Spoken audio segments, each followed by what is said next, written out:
He has a main deck Raczka, he has an extra Liliana, and it looks like Abrupt Decay is one of the things that went bye-bye in order to fit some of those cards in, and one of the Tragic Slips is also gone that we would expect.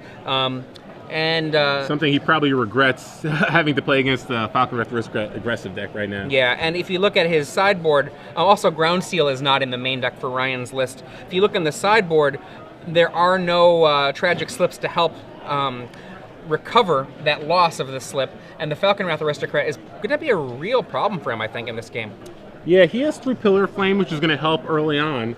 He does have a Graze of Granite, which is a card that, a Pernicious Deed effect, basically. Haven't really seen it. Dragon Maze cards that we haven't really seen played a lot, but he has 1 Graze of Granite, maybe against token decks. Probably brings it in this matchup as well. Again, it's another Wrath effect, so to speak.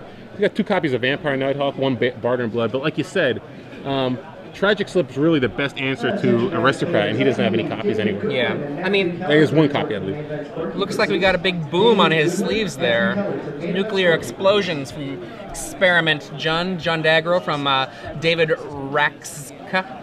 It looks like Ryan is going to a mulligan now. I'm not sure if it's to 6 or 5. It looks like he's been shuffling for a while, though.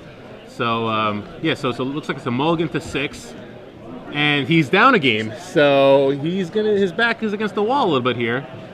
And David can get those aggressive starts that it's tough for most decks to deal with. He doesn't have Burning Tree. I'm really surprised he doesn't play Burning Tree. I'm sorry. It seems like it'd be a perfect card in his deck with cards like Experiment 1 and Gyre Siege.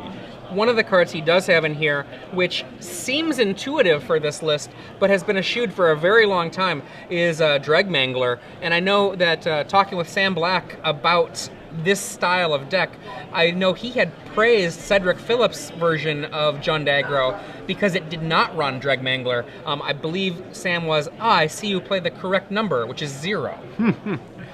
Yeah, I think Dregmangler is one of those cards that it's fine. It may not be powerful enough, but even like, I would rather have Burning Tree Emissary. If Burning Tree Emissary is so good as a follow-up to Experiment 1, and you also have Gyre Sage in deck, so being able to go turn 2 Gyre Sage, turn 3 Burning Tree Emissary into an Aristocrat is awesome. It's another way you can go turn 3 Aristocrat, which is so powerful in this matchup. And it's a human that you could sack to it.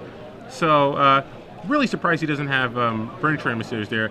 And he only has 22 land. So I'm kind of surprised that he's topping out Thundermaw Hellkites. A lot of the Jund aggro decks with kind of that few mana probably don't have as 5-drops in their deck because you can't really cast them reliably. Yeah, well, one of the things that Cedric did is that in Cedric's list, he ended up being handed a deck list. In Cedric's list, he ended up using Borderland Ranger to get up to that mana count, and I don't think that we see any Borderland Rangers here. Yeah. So I mean, this is in a sense we're talking about a little bit of greed. Greed can be good, though. I mean, one of the things about a greedy mana base is that if you get your initial mana, then you just don't tend to flood out. It's not the way I would want to play a 10-round tournament, though. Yeah, because he has 4 copies of Forest, which is more than the typical Jund aggro deck. And the reason he has to play those is because, in general, you need between 12 and 13 mana sources that can come into play untapped to cast a 1-drop. So if you're playing Experiment 1, you want to be able to cast it on turn 1, which means you're going to need to have 12 green sources that come into play untapped on turn 1. And the game begins. Yeah, like you said, it's a little greedy, but if you draw your mana and you draw the right combination of cards, it doesn't really matter how greedy you are. So, oh wow. Ryan Mulligan's not to good 6, for and Ryan. he has to pass with just an Overrun Tomb in play. Not even a red source, so he can cast the Pillar of Flame in his hand. So, yep, it looks like we're going to have a turn 2 Strangleroot Geist and Experiment 1, which will get grown because of Strangleroot Geist. And, oh wow, Ryan doesn't draw a land, has to pass again. So Ryan went to 5 this game.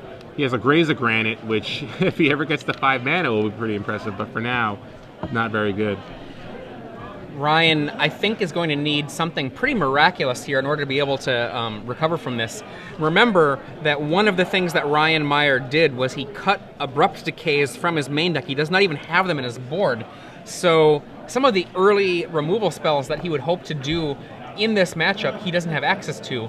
Best he can do is Pillar of Flame off of hopefully a Rootbound Crag. And I think we're going to see a card that's going to make Sam Black rethink his position on things. Dread Mangler, here we go. Pretty good right now. Are we going to also see a... There we go.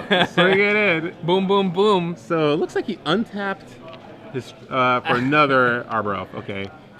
So Ryan draws yet another non-land card, extends the hand. So that was quick. I think clearly the Dread Mangler is what won him the game. So clearly. I hope Sam Black is watching somewhere and he realizes that he's just incorrect. Well, I mean, one thing we can do is we can make sure to force him to watch this match. Yeah. And he can find out for himself what happens when a Dread Mangler. I mean, what happened? Ryan just